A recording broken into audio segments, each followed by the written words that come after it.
पाटलाने, ज्या आमदाराने शेतकऱ्यांना नडला ताडला त्रास दिला, असे शेतकरी आपली व्यथा आदरणीय मोदी साहेबांसमोर मांडत आहेत.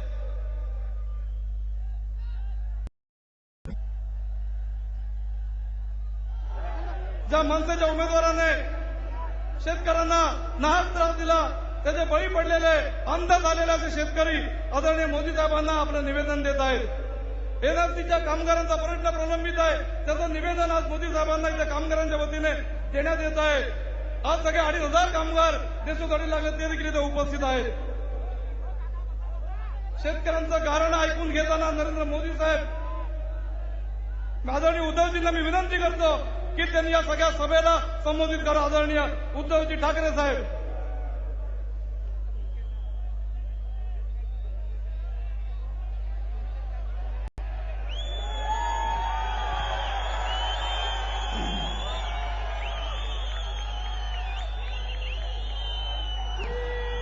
हा ठाणे जिल्हा शिवसेना प्रमुखांवरती आणि त्यांचा कडवट शिवसैनिक आनंद दिघे यांच्यावरती प्रेम करणारा आहे. हा आपला भगव्याचा बालेकिल्ला आहे. विरोधकांना आजपर्यंत आम्ही उत्तरं दिलेली आहेत आणि इथे आपलं जे काही मजबूत स्थान आहे ते स्थान बघितल्यानंतर काँग्रेस असेल, राष्ट्रवादी असेल, त्यांना आपल्यावरती आरोप काय करायचे हे समजत नाहीये. राष्ट्रवादीकडे तर उमेदवारच नाहीयेत. त्यांच्यामध्ये जे कपिल होते ते आपल्यात आलेले आहेत आणि मग आपल्यातली काही लोक त्यांनी फोडलेली आहेत. म्हणजे मुळामध्ये राष्ट्रवादी पक्ष हा भ्रष्टवादी पक्ष आहे. भ्रष्टाचाराचा महामेरू जे मी म्हटलेला आहे, तर त्यांचा मी समाचार कालपर्यंत घेतला, पुढच्या सभेतही घे. परंतु आज ही सगळी जनता आपल्याकडे एका आशेने बघते, विश्वासाने बघते आहे. मध्यंतरी आपण रायगडावरती जाऊन आला. आजपर्यंत तरी सोनिया गांधी, राहुल गांधी मला नाही वाटत रायगडावरती गेलेले असते. त्यांना इमामाला भेटायला वेळ आहे, पण रायगडावरती जायला वेळ नाहीये. त्यांना त्यांच्याकडच्या मतांची किंमत आहे. तिकडे ते पदर पसरत आहे, पण यांच्याकडे तुच्छ म्हणून बघताय. असो, मला तो मुद्दा इकडे काढायचा नव्हता. पण 2-3 जे विषय आहेत, खास करून ज्या शिवरायाचे आशीर्वाद आपण घेतले रायगडावरती जाऊन, ते जर काय दैवत झालं नसतं तर हा इतिहास घडला नसता आणि तुम्ही आम्ही कुठे असतो याचा विचार जरी केला तरी भीती वाटते. आणि म्हणून मी आपल्याला विनंती करतोय, नरेंद्र भाई, आपण पंतप्रधान झाल्यानंतर हे जे आपलं वैभव आहे, महाराजांचे गडकिल्ले, त्यांच्या देखभालीसाठी, संवर्धनासाठी सगळं जे आहे ते केंद्राच्या ताब्यात आहे. आपण खास विशेष जाणीवपूर्वक लक्ष देऊन त्याचं संवर्धन करावं, की जेणेकरून 400च नाही तर पुढची हजारो वर्ष ही जी आपली स्फूर्तीस्थान आहे ती पिढ्यांना एक काहीतरी प्रेरणा देत राहील, आदर्श देत राहील. अशोक चव्हाणांचा आदर्श नाही, शिवरायांचा आदर्श, शिवरायांचा आदर्श. आणि मग बाकीच्या सगळ्या गोष्टी आहेतच. रेल्वेचे प्रश्न आहेत, मोकळे पडलेले सागरी किनारे आहेत, आदिवासींचा प्रश्न आहे, अनधिकृत घरांचा प्रश्न आहे. प्रश्न आणि प्रश्न. पण आता तुम्ही सगळेजण ठरवून आलेला आहात ना रे? नुसत्या घोषणा देत आहे. सगळ्यांनी ठरवलेलं आहे की नरेंद्र भाईच आपल्याला पंतप्रधान पाहिजे. मग या ठाणे जिल्ह्यामध्ये जिथे जिथे कमळ असेल तिकडे कमळ आणि जिथे धनुष्यबाण असेल तिकडे धनुष्यबाण. बाकी इकडे तिकडे कुठेही बघायचं नाही, अजिबात बघायचं नाही. आजपर्यंत मी प्रत्येक सभेमध्ये विश्वास दिलेला आहे, वचन दिलेलं आहे. तेच वचन मी आज नरेंद्र भाईंच्या समोर देतो आहे की नरेंद्र भाई, हा महाराष्ट्र यावेळेला तुम्हाला 48चे 48 खासदार देणार.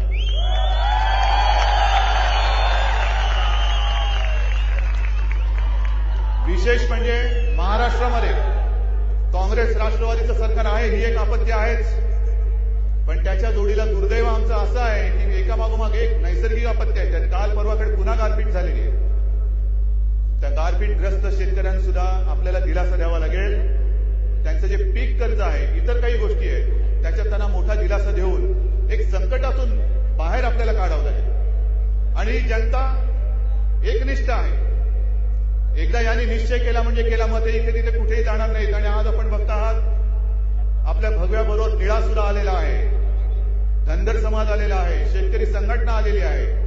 म्हणजे जसं शिवरायाच्या वेळेला मोगलांविरुद्ध लढताना 18 पगड जाती जमातीतल्या सगळे मराठेतर हे एकत्र आले आणि त्यांनी मोगलांवरती मात केली, तसा हा इतिहास शिवरायाचा महाराष्ट्र पुन्हा एकदा घडवतो आहे.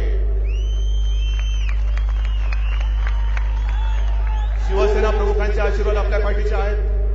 ते ज्या वेळेला होते तेव्हाही त्यांचे आशीर्वाद आपल्याला सतत असायचेच. आणि मी तुम्हाला वचन देतोय की महाराष्ट्रातून सर्वच्या सर्व खासदार, ही महाराष्ट्रातली जनता तुम्हाला दिल्याशिवाय राहणार नाही. पुन्हा मुंबईला निघायचंय, मुंबईला मी आणखी बोलेनच, पण सगळ्यांनी एकदा मला हात वर करून सांगा की हे हात जेवढे उंचावलेले आहेत एवढेच नव्हे तर आमचं परिवार, आमची मित्रमंडळी, जिथे जिथे आम्ही सांगू शकतो ते सगळेजण ही सत्ता बदल करून दाखवल्याशिवाय राहणार नाही. आणि पुढची जबाबदारी मी स्वतः घेतो आहे की तुमच्या ज्या काही अडीअडचणी असतील त्या नरेंद्रभाईंकडे जाऊन त्या सोडून दिल्याशिवाय राहणार नाही. एवढंच एक वचन देतो. जय हिंद, जय महाराष्ट्र. आदरणीय मोदी जी को मैं विनती करता हूं कि आप सभी को संबोधित करें, जिसकी प्रतीक्षा में ये सब तमाम जनता का राह देख आदरणीय मोदी जी.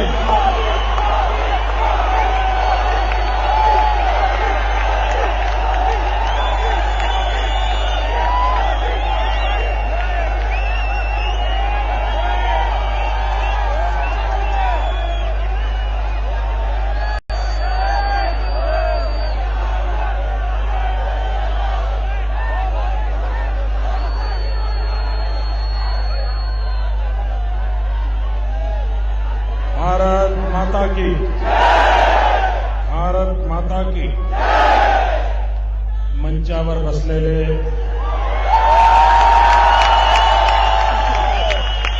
भारतीय जनता पार्टीचे प्रदेश अध्यक्ष श्री देवेंद्र फडणवीस जी, शिवसेनाचे नेते श्री उद्धव ठाकरे जी, श्री रामदास जी आठवले, मंचावर काँग्रेस मुक्त भारताचे स्वप्न ठाणे जिल्हा काँग्रेस आणि राष्ट्रवादी पासून मुक्त करूया. मंचावर बसलेले प्रत्याशी ॲडव्होकेट चिंतामण बनगा, कपिल पाटील, राजन विचारे, डॉक्टर श्रीकांत शिंदे और विशाल संख्या में पधारे हुए भारत के भाग्य विधाता मेरे भाई और बहनों,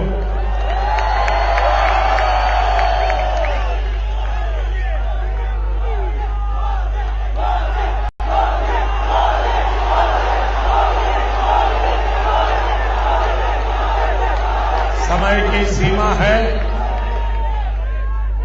मेरे पास 10 मिनट का समय है. भाइयों बहनों, चुनाव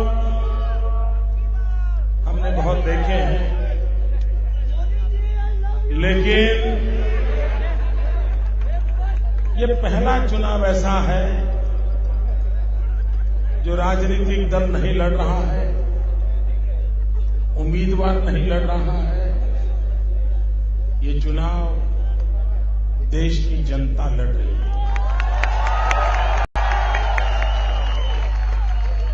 दिल्ली में एयर कंडीशन कमरे में बैठ करके पॉलिटिकल पंडित हिसाब लगा रहे हैं.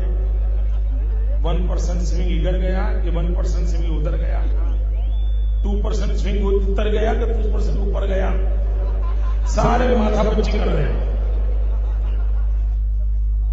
ये सारे पॉलिटिकल पंडित जरा ये माहौल देख ले. हवा का रूप कहां है यहां पता चल जाएगा. भाइयों बहनों, चुनाव घोषित हुआ तब आंधी थी, आज सुनामी में बदल गई है. ये चुनाव अरिथमेटिक का नहीं है.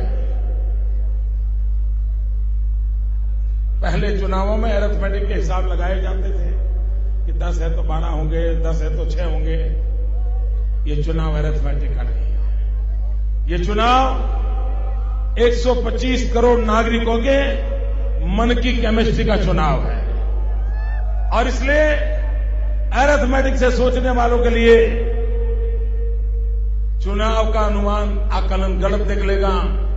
जो केमिस्ट्री को समझते हैं उनका आकलन सही निकलेगा। अरिथमेटिक में 1 के साथ 1 2 होता है। केमिस्ट्री में 1 के साथ 1 11 होता है। भाइयों बहनों, मैं पूरे हिंदुस्तान का भ्रमण कर रहा हूं। देश के कोटि कोटि जनों का दर्शन करने का मुझे सौभाग्य मिला है। और मैं विश्वास से कहता हूं, इस चुनाव में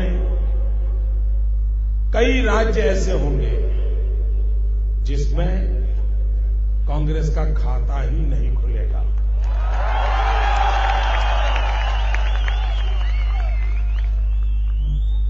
एक भी राज्य ऐसा नहीं होगा इस चुनाव में, एक भी, जिसमें कांग्रेस को 2 अंक छूने का सौभाग्य मिले। एक राज्य में 2 अंक प्राप्त हो, ऐसा इस देश में एक भी राज्य नहीं होगा। ये हाल कांग्रेस का होने वाला है। भाइयों बहनों, जनता को इतना गुस्सा क्यों है? 15 साल महाराष्ट्र को तबाह कर दिया। 10 साल दिल्ली ने बर्बाद कर दिया। और भाइयों बहनों, लोगों को लगता था कि सरकार प्रधानमंत्री चला रहे हैं। अभी किताब आई, प्रधानमंत्री कार्यालय से आई, वो किताब कहती है सरकार तो मां बेटे की थी। ये मां बेटे की सरकार ने क्या दिया भाई? अभी कांग्रेस पार्टी ने इस चुनाव में भी अपना एक धोखा पत्र निकाला है, घोषणा पत्र, और 2009 में भी निकाला था और 2004 में भी निकाला था। 2009 में यूपीए 2 बना और उस समय के राष्ट्रपति महोदया प्रतिभा पाटिल जी का पार्लियामेंट को संयुक्त जो संबोधन हुआ था, उसमें उन्होंने वादा किया था। मैं प्रतिभा जी का नाम इसलिए दे रहा हूं कि महाराष्ट्र के लोगों को जरा जल्दी समझ आ जाएगा। उनका भाषण था और वो भाषण यूपीए 2 की ऑफिशियल एजेंडा था।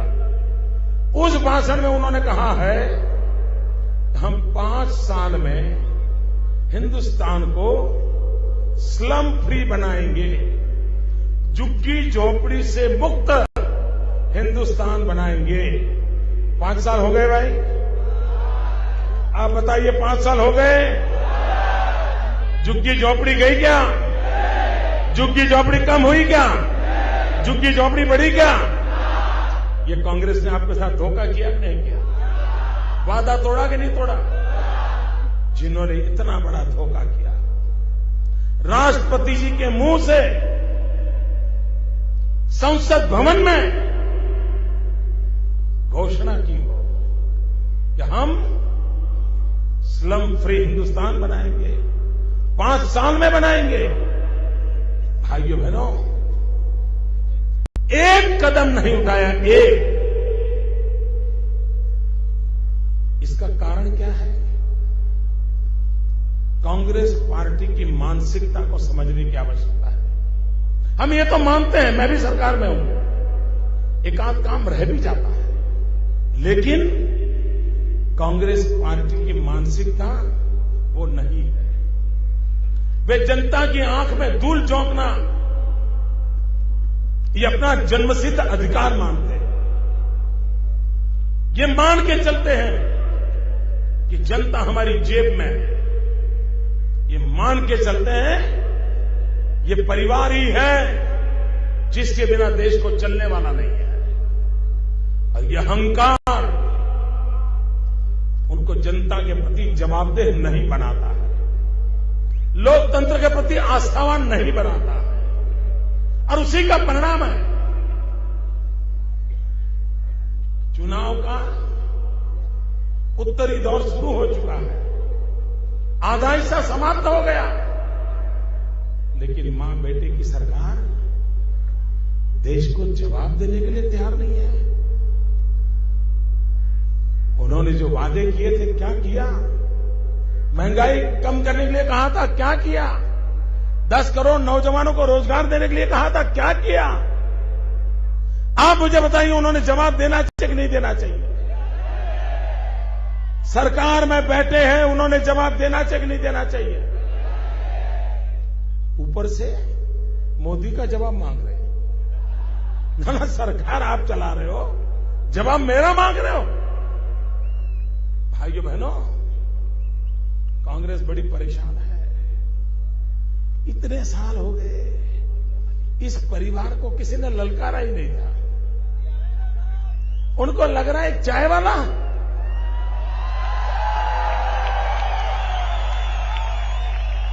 ना चाय वाला हमें ललकार रहा है। ये कांग्रेस की सामंतशाही मानसिकता जो है,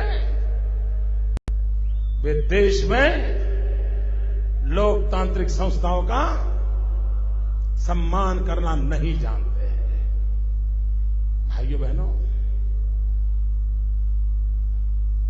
कुछ दिन पहले से मैं एक भाषण सुनता आया हूं, यहां के लोगों को याद होगा। सबसे पहले मैंने सुना श्री राहुल भैया ने सीआईआई में भाषण किया था।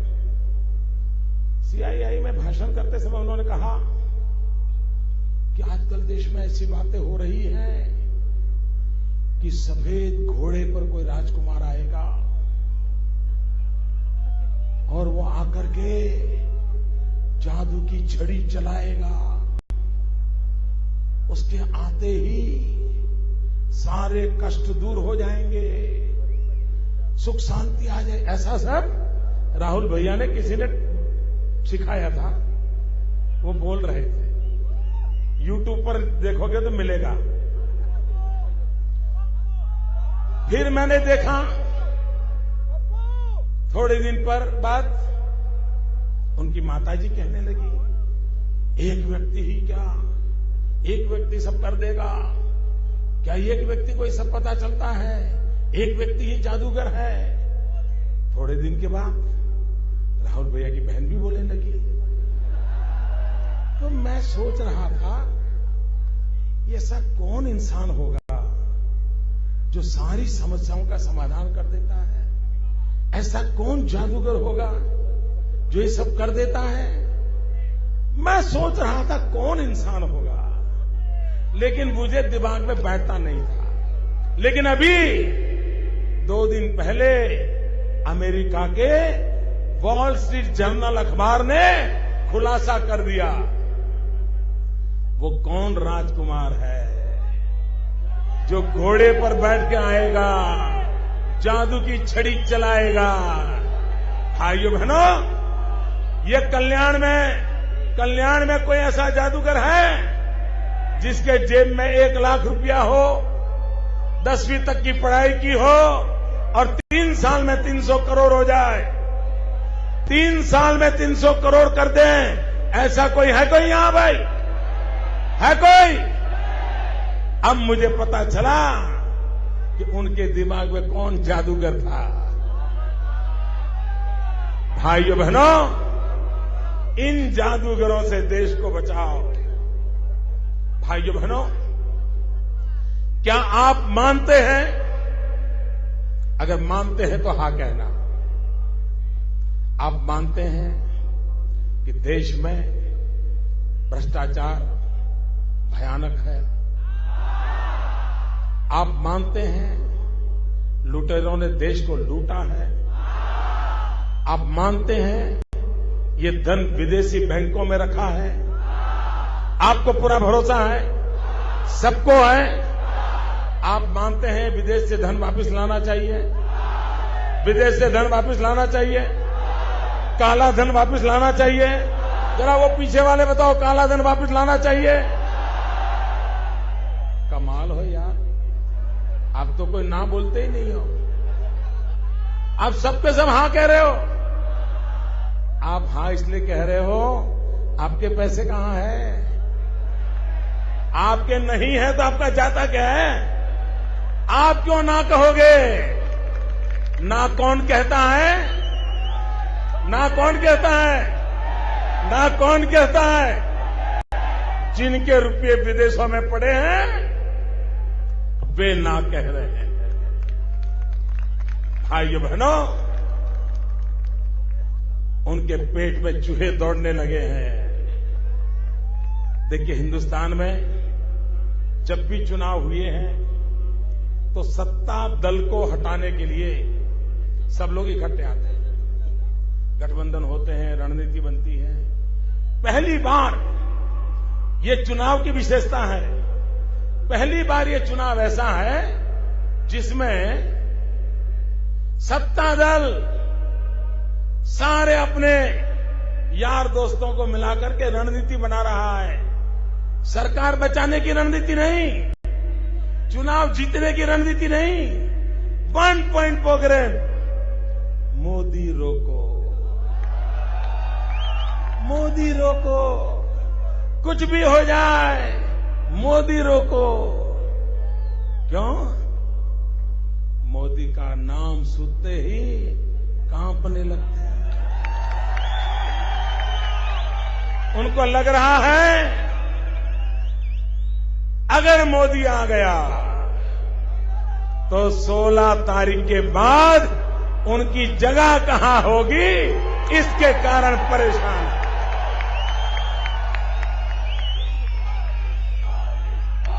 भाइयों बहनों, देश में जो पहले दौर का मतदान हुआ है, अब तक जितने दौर हुए 232 सीटों का मतदान हो चुका है। और उस मतदान के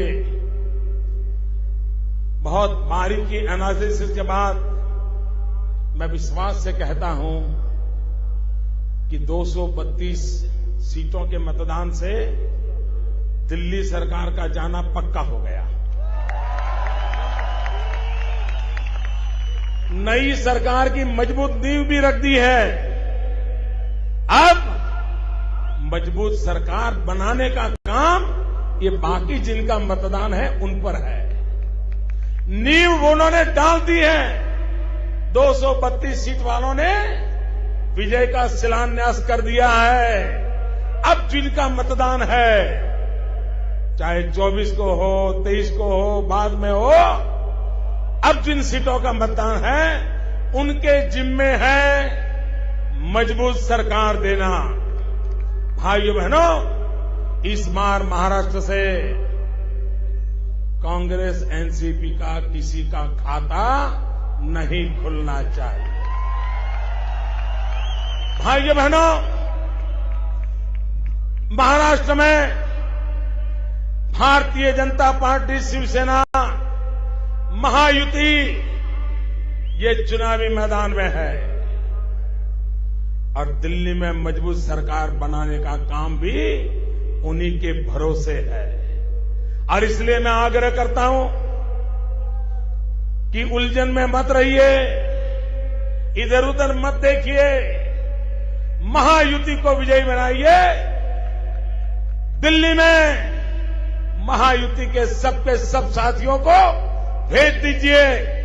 आप मजबूत सरकार दीजिए, हम आपको मजबूत देश देंगे। भारत माता की, भारत माता की।